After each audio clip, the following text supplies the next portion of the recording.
Are के माही mathematics classes में आप लोग का स्वागत है दोस्तों। आज हम फिर से संस्कृत का चैप्टर नंबर 5 जो भारत महिमा पाठ से ली गई है।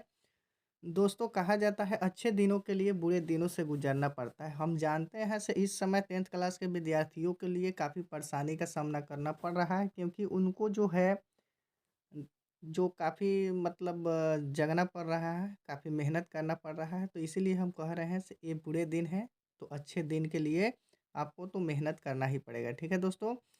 तो जय माँ शारदे के नाम लेकर हम लोग आगे हम चैप्टर में बढ़ते हैं। जय माँ शारदे। यहाँ देखा जाए दोस्तों, एक ही प्रश्न का जवाब जो है 5 प्रश्नों का जवाब जो है एक ही उत्तर होगा। ठीक है दोस्तों? तो चलिए हम लोग भारत महिमा पाठ के आधार पर हम लोग देखते हैं कैसा है मेरा भारत भूमि। तो यहाँ पर प्रश्न नंबर पहला जो है लिखा हुआ है, भारत महिमा के अनुसार बताया कि हमारी मातृभूमि कैसी है। तो भारत महिमा चैप्टर में जो है उसमें बताया गया है हमारी मातृभूमि कैसी है। इस तरह के भी प्रश्न पूछा जा सकता है, या भारत महिमा पाठ के आधार पर भारत भूमि कैसी है, या इस तरह के भी पूछा जा सकता है हमारी मातृभूमि कैसी है, या पूछा जा सकता है भारत भूमि कैसी है तथा यहाँ किस प्रकार के लोग रहते हैं। तो दोस्तों अपने ही देश के लिए भारत भूमि के बारे में हम लोग को जानकारी प्राप्त करना है। तो चलिए हम लोग आंसर देखते हैं, भारत भूमि अपने कैसी है और यहाँ के लोग जो है कैसा है, इसके हम चर्चा करते हैं। ठीक है दोस्तों? चलिए यहाँ पर देखा जाए, आप लोग को दिखाई दे रहा है क्या लिखा हुआ है। भारत वर्ष एक प्रसिद्ध देश है। भारत जो है एक प्रसिद्ध देश है, इसलिए प्रसिद्ध देश है क्योंकि यहाँ जो है यहाँ की भूमि जो है सदैव पवित्र रहा है। यहाँ की भूमि क्या रहा है, सदैव पवित्र रहा है। यहाँ पर बहुत सारे देवी देवता यहाँ पर जन्मे हैं, और यहाँ पर बहुत महापुरुषों भी जन्मे हैं जो विदेशों तक ले उनकी चर्चा भी है। जैसे स्वामी विवेकानंद हो गए, महात्मा बुद्ध हो गए, और जैन धर्म का ये जो है, इस सभी चीज़ों को देखते हुए भारत भूमि एक है। यहाँ पर जो है राम जी भी जन्मे, है कि नहीं? तो इस तरह का है। यहाँ पर देखें, और ममताई, क्योंकि यहाँ के अनेक जाति एवं अनेक धर्म के लोग एक साथ मिलजुल कर रहते हैं। तो भारत में सभी जातियों के लोग रहते हैं और सभी धर्मों के लोग रहते हैं। यहाँ पर मिलजुल कर सब कोई रहते हैं। चलिए दोस्तों आगे हम लोग क्वेश्चन नंबर 2 को चर्चा करते हैं। क्वेश्चन नंबर 2 आपका कह रहा है, देवगत भारत के गीत क्यों गाते हैं, और पठित पाठ के आधार पर उत्तर देना है। मतलब देवगण जो है भगवान भी भारत के गीत क्यों गाते हैं, इसके बारे में हम लोग को चर्चा करना है। यह प्रश्न इस तरह के पूछा जाता है, देवता लोग किस देश का गुणगान करते हैं और क्यों करते हैं। ठीक है? इतना सारा देश है, लेकिन अपने ही देश भारत भूमि के देवगण क्यों गुणगान करते हैं, और यहाँ पर देखा जाए इसका क्या खूबी है भारत भूमि का, यहाँ पर ध्यान दिया जाता है। देखिए, देवगण भारत देश का गुणगान करते हैं क्योंकि भारतीय भूमि स्वर्ण एवं मोक्ष प्राप्ति करने का साधन है। मनुष्य भारत भूमि पर जन्म लेकर भगवान हरि के सेवा में लग जाते हैं। ठीक है? और मनुष्य भारत भूमि पर भी जन्म लेकर कहाँ लग जाते हैं, हरि मतलब विष्णु के सेवा में लग जाते हैं। तो चलिए दोस्तों हम लोग क्वेश्चन नंबर 3 की अब चर्चा करते हैं। भारत महिमा पाठ से हमें क्या संदेश मिलती है। भारत महिमा पाठ से हमें क्या संदेश मिलती है, या आपको इस तरह का भी पूछा जा सकता है, भारत महिमा पाठ से क्या शिक्षा मिलती है, और 5 वाक्यों में उत्तर दे। ठीक है? चलिए और भी क्वेश्चन है, उस तरह का भी प्रश्न पूछा जाएगा जो आंसर आपका एक ही तरह का जवाब देना है दोस्तों। यहाँ पर देखिए, भारत महिमा पाठ का सारांश प्रस्तुत करना है, या भारत महिमा पाठ के आधार पर भारतीय विशेषताओं का वर्णन करना है, या भारत महिमा का वर्णन पठित पाठ के आधार पर करना है। तो इतने सारे प्रश्नों का जवाब आपको एक ही उत्तर में प्राप्त होगा। ठीक है दोस्तों? चलिए अब हम लोग इसकी चर्चा करते हैं। यहाँ क्या है, भारत महिमा का वर्णन पाठ के आधार पर करना है। तो यहाँ पर देख लीजिए, भारत महिमा पाठ से यह संदेश मिलता है, चाहे यह शिक्षा मिलती है कि हम भारत में जन्म लेकर धन्य हो जाते हैं। हम भारत में जन्म लेकर धन हो जाते हैं। हमारे देश को भारतवर्ष कहा जाता है। हमारे देश को क्या कहा जाता है, भारतवर्ष कहा जाता है। इसकी महिमा हर जगह गाई गई है। भारत भूमि का महिमा जो है विदेशों में भी गाई गई है।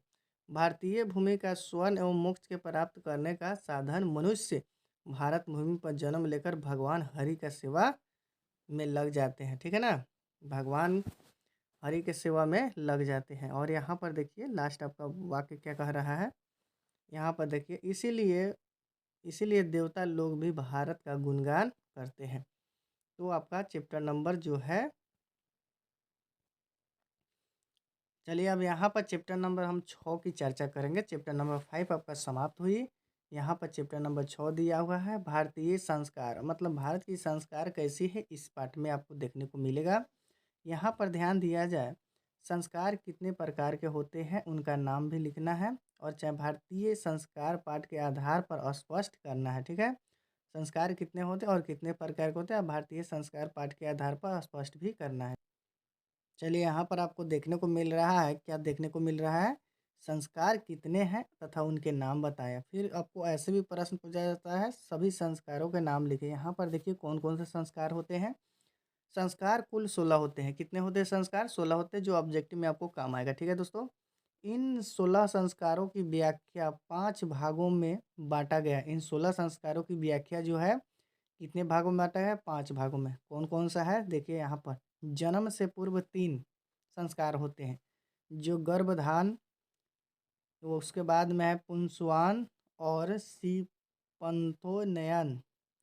शैशव में 6 संस्कार होते हैं। कौन कौन होते हैं?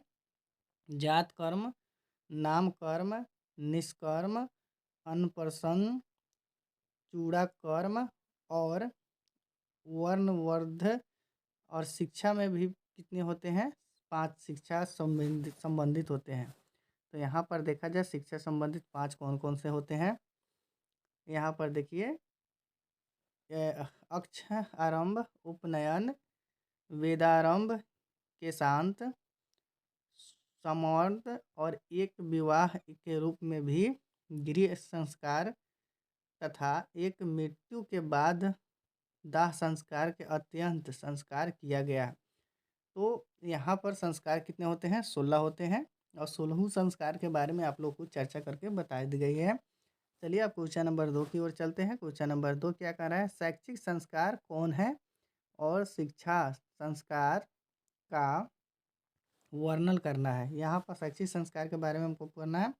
देखिए शैक्षिक संस्कार अक्षारंभ, उपनयन, वेदारंभ, केशांत मतलब मुंडन उसको कहा जाता है, माथा छिलवाया जाता है, और स्वरतम यहाँ पर अक्षारंभ के बच्चों को अक्षर लेखन और अलंक लेखन के आरंभ करता है।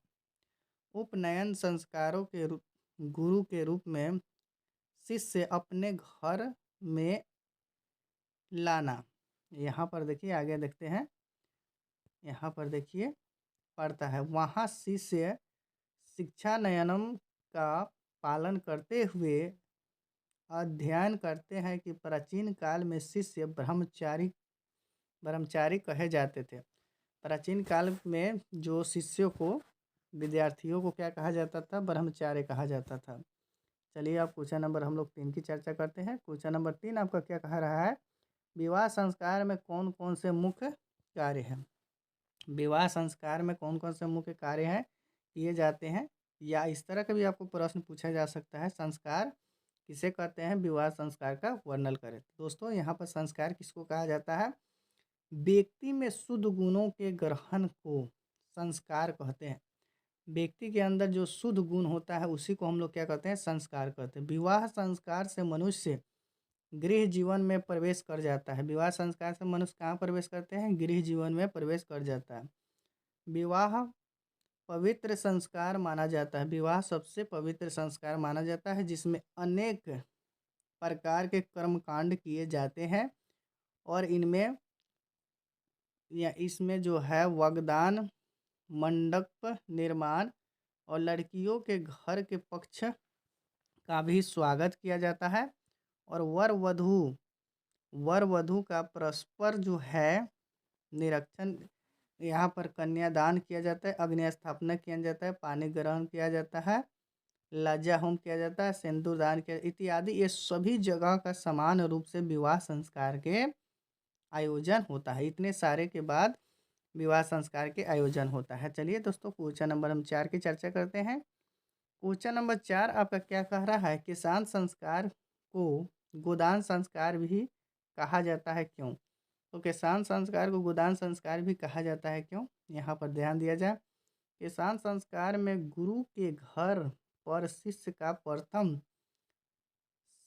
प्रथम 6 कर्म, मतलब इसको कहा जाता है हजामत, होता था। इनमें से गोदान मुख्य कर्मकांड था, क्योंकि साहित्य ग्रंथों में इसका दूसरा नाम गोदान संस्कार भी कहते हैं। साहित्य कर्मों में इसका दूसरा नाम क्या कहा जाता है? गोदान संस्कार भी कहा जाता है। चलिए अब क्वेश्चन नंबर 5 की हम लोग चर्चा करते हैं। क्वेश्चन नंबर 5 आपका इस चैप्टर का लास्ट है, उसके बाद नीति श्लोक हम लोग पढ़ेंगे। यहाँ पर देखिए, भारतीय संस्कार पाठ के लेखक क्या है, शिक्षा देना चाहता है। भारतीय संस्कार पाठ के लेखक क्या शिक्षा देना चाहता है, इसकी बात हम करते हैं। चलिए, लेखक इस पाठ से हमें यह शिक्षा देना चाहता है कि संस्कारों के पालन से ही व्यक्ति का निर्माण होता है। समझ गए? अगर संस्कारी व्यक्ति है तो संस्कारों से ही व्यक्ति का निर्माण होता है। संस्कारों को उचित समय पर पालन करने से गुण बढ़ते हैं और दोष का नाश होता है। संस्कार को समय पर अगर पालन करने से उनकी गुण को बढ़ते हैं, सद्बुद्धि बढ़ता है और उनके अंदर जो भी अवगुणता होती है वो सारी अवगुणता को नष्ट हो जाते हैं। भारतीय संस्कार संस्कृति विशेषता संस्कारों के कारण ही, इसीलिए लेखक हमें सुसंस्कारों का पालन करने का संदेश देता है। तो दोस्तों, हम लोग फिर से आज 2 पाठ पढ़े हैं। इससे पहले जो संस्कृत की 4 पार्टें जो है वो आपको प्ले लिस्ट में आपको देखने को मिलेगा, या होम पेज में जाइए उनको देखिए। और विशेष देखने के लिए, सारे वीडियो देखने के लिए आपको टेलीग्राम चैनल जो है इसमें लिंक दिया गया है। उस टेलीग्राम के लिंक के माध्यम से आप टेलीग्राम चैनल में जाइए और सारे वीडियो जो भी है आपको बता दें कि मॉडल पेपर जो है, जो 2024 का जो इंटरनेट पर जारी जो किया गया है, वो सारे मॉडल पेपर का भी मिलेगा और बहुत सारे वीडियो मिलेगा जो काफ़ी आपके लिए यूजफुल होगा। तो उनको ज़्यादा देर ना करके उनको नहीं गंवाइए और सभी वीडियो को आप लोग देखिए और उनका फ़ायदा उठाइए और 10th क्लास में 450 प्लस लाने का टारगेट बनाइए। ठीक है दोस्तों, तो हम आज के लिए इतना ही। जय हिंद, जय भारत, जय बिहार।